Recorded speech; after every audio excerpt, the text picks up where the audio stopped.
mong karton. Tatay mo karton.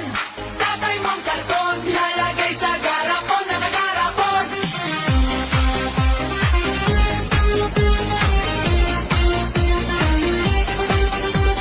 Oh, masaya na kayo, mga DDS. Oh, mahal na presidente, ito'y kukul out ko na to. Kulang pa ba ang mga namamatay dyan sa Pilipinas na mga vlogger na nakikipaglaban at ipinagtatanggol ka? Ha? Sobrang sakit, no? Sobrang sakit makita na yung mga vlogger na ipinagtatanggol ka ay iniisa-isa nila, no?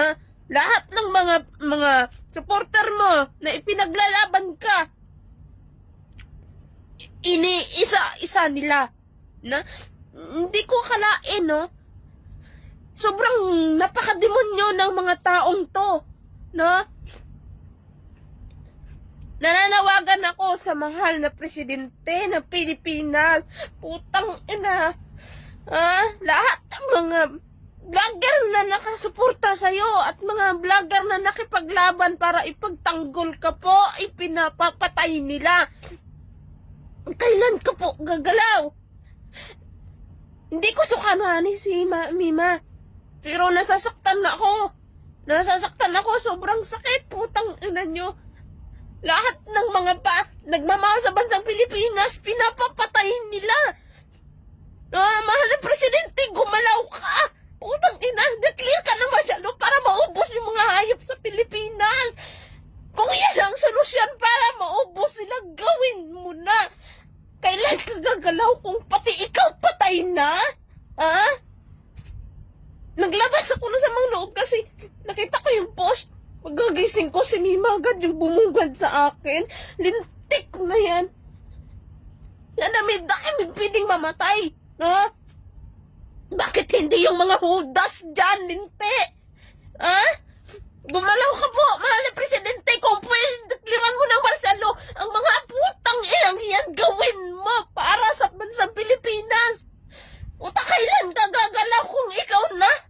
Ikaw na yung susunod sa mga vlogger na yan? Tingnan, shout out sa mga kriminal na hindi kayo tigilan ng Panginoon. Putang ina nyo. Colonel, pakikwento nga ho muna sa amin. Ano ho ang nangyari? Bakit nauwi po sa Pamarel itong naganap na krimen po dyan sa bahagi ng Caloocan? Opo.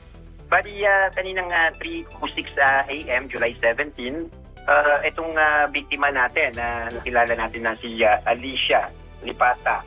At na 24 years old, isa po siyang vlogger.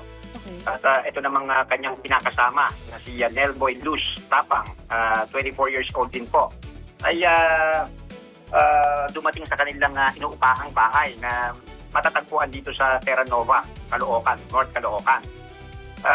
Pinarada nila yung kanilang sasakyan sa harap ng gate ng kanilang inuupahang bahay. At nung pagbaba ni Alicia ay bigla na lang pong may dumapit na dalawang tao at pinagbabaril po sila. Now, in the course po ng gunfire po ay tinamaan din po itong si Nelboy, na kung saan nagtambo po siya ng tama sa kanyang kaliwang shoulder. May tama rin po siya sa kanyang braso at sa kanyang binte. Samantalang itong si Alicia ay nagtambo po ng tama sa ulo at saka sa dibdib po niya. Si Nelboy po ngayon ay nasa hospital dito sa Camarin Doctors Hospital dito sa North Caloocan, doon sa ating crime scene. Nung inimbestigahan po natin ito, nagkandak po tayo ng technical investigation. Tayo po'y nakakuha ng 7 basyo ng caliber 45 at isang fired bullet po, deformed fired bullet.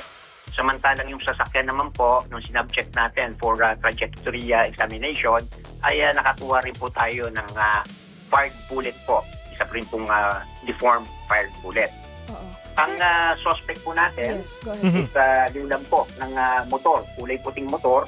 Dalawa po sila ay nakasuot ng maong na pants at puting pangtaas.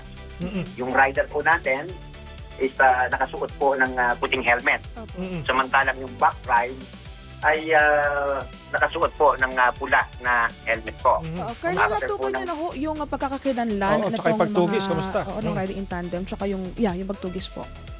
Opo. Sa ngayon po, patuloy pa rin po yung ating sinasagawang investigasyon. Patuloy pa rin po yung ating forward and backtracking, yung pagre-review po ng CCTV upang malocate po natin and eventually ma-identify at ma-arresto po natin yung mga suspect. Ano pong motive na lumalabas, Colonel Goforth?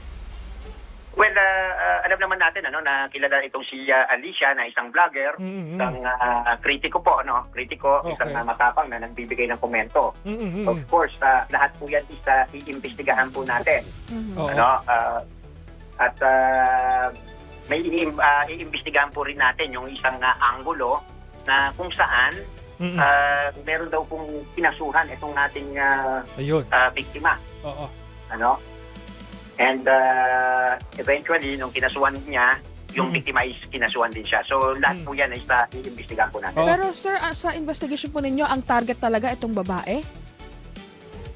Lumalabas po, base puro sa tama at talagang pinuntirya is itong babae po, Oo. si Alicia po. Ay,